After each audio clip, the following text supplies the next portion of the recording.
I'm Ken Brower. I've written a book of interviews, or I've collected a book of interviews on my father, David Brower, who was one of the, was probably the most important environmentalist for the second half of the 20th century.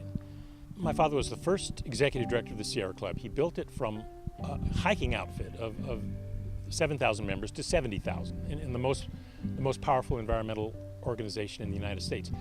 He got kicked out because he was too uncompromising, and he founded Friends of the Earth, which is now in about 60 countries around the world, sister organizations doing work. His last outfit was Earth Island Institute.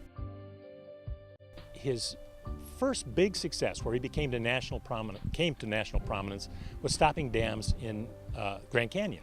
They were going to build a couple of dams that would have flooded the lower reaches of Grand Canyon.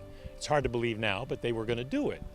And because the environmental movement didn't have any teeth back then, and that's when he sort of gave it teeth. And it was the first time, really, that a citizen group was able to stop a big government project. And it put them all on notice that you can't just run over the natural world like that. So he really almost single-handedly stopped dams in Grand Canyon.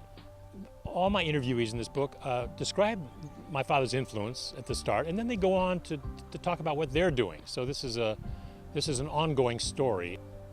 I think this book describes a period of sort of the beginning period of environmentalism and a kind of a purity that maybe we need to return to.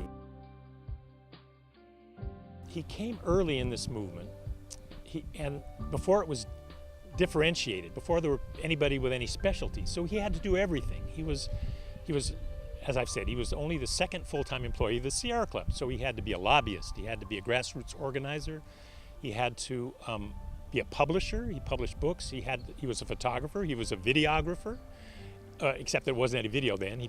There was film. He made his own films for this movement. He was an advertising man for the movement. So one of the stories of this book to me is how when someone fully commits himself to a cause, the energy that is released is extraordinary.